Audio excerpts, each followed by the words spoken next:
Is Anna. I'm back again.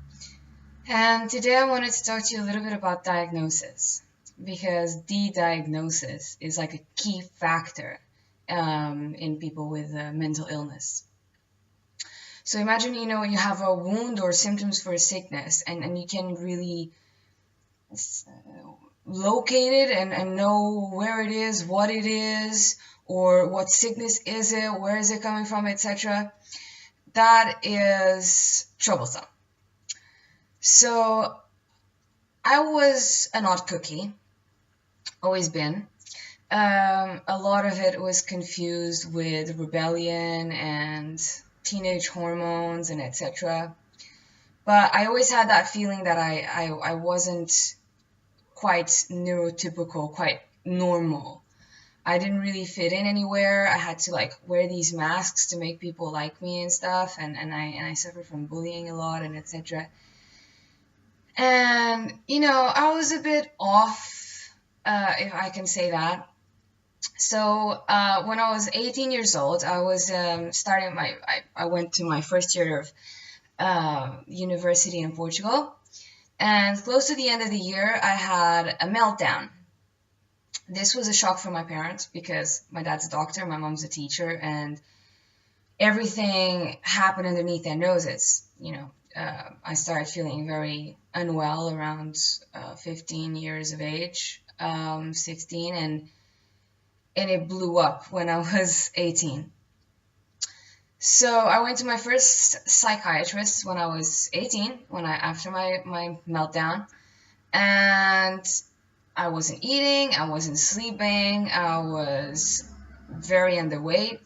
And my psychiatrist was like, yeah, you have a depression. It's really severe for your age, but you have a depression. So here are some antidepressants, some anxiety medications, some mood controllers, some antiphobics, the whole lot. I was taking 5 pills a day. I literally remember the first 3 months I sat in the couch and just drooled. That was how strong the medication was. But I trusted it, Why wouldn't I trust my psychiatrist? So I moved to England after a few months because I wanted to start fresh. I was taking my medication, and we all have that feeling that when things are not going very well, we just want to start fresh and start new. So I began my new degree. And after 2 years, in my second year, I woke up and I realized that I was quite happy for the last few months. And this was quite new to me because I hadn't felt happy in a few years without nothing happening. I was just felt, nice. So I started doing some rehab on my medication, to cutting it down to eventually stop taking it.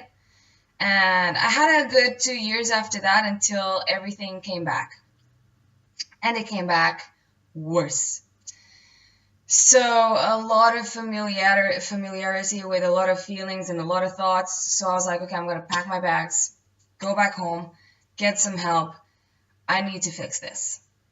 Because clearly the first time was not, just a depression, and it was not just that. And I really need to sort this out to become a functional human being. So I go back to my country and I start with a new psychologist, and it's suspected that I have an anxiety disorder, or I have Asperger's, different kinds of things, and I'm trying to deal with all of this. And then I start new medication because I'm starting to develop agoraphobia. And here I am again, trusting, everything that's been told to me, everything that's being said to me, and it's still there. The feelings are still there. There's still something quite off, and you try to ignore it. You try to ignore it, and you try to think, okay, everything's going to be fine. Everything's going to be fine. People keep telling me that with age it will pass, so I'm just going to trust that and keep moving on. But what happens to a wound if you don't pay attention to it? What happens to a sickness that you don't treat, fully and well? The wound starts festering, and your sickness starts getting worse. Last year, it hit bad. And again, I'm in another country where I'm a foreigner and I don't know where to go. No one could help me. And I started on a new psychologist online and psychiatrist for my own country as well. My psychologist went through a lot of questionnaires, a lot of tests. She interviewed me 5 times, 1 hour each time, to really get to the root of the problem, really interview me fully and profoundly to try and understand all the details of my life. And finally, it was like, Anna, you have borderline personality disorder and you have post-traumatic stress disorder, which is, making you have agoraphobia and other symptoms. This was a relief.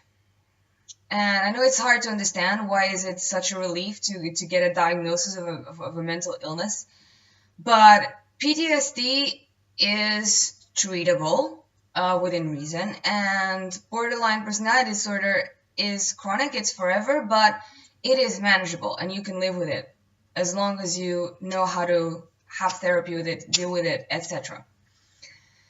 So I started reading about it. I started going on Facebook on support groups. My psychologist started explaining to me what it was that I had, and there was this light. And with this light, came hope. There was that little light at the end of the tunnel that said, you have this, and there's a solution for it. And wow, this was mind-blowing. There were people out there that understood what I was feeling, that understood, what I was thinking and what I was going through. And to be listened to and to be understood, it was phenomenal. It was like a breakthrough in my life. It literally was one of the best moments, And now I'm in treatment, and but I'm a good story, Until now, it's been very tough, but I'm one of the lucky ones.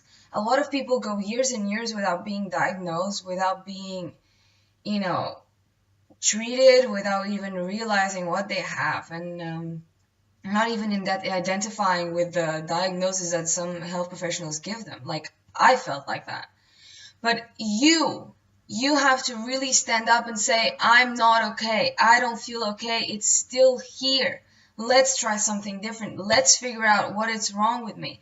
Because as soon as you realize what you have, you can start treating it. You can become a functional member of your society. You can start experiencing your life. You can start being functional. You can start living. And that is what we all want as, mentally ill people. It's be part of our society and be functional and be human beings contributing out there. So I want to give a shout out to all the family members, friends, colleagues, social workers, health professionals. Pay attention. Pay attention, because it's so easily overlooked, but it's so easy, to try and support someone and figure it out, and you'll make such a big difference on these lives. And we can really make a difference here if we just open our eyes a little bit better and put a little bit more of an effort. So please subscribe. It's for a good cause.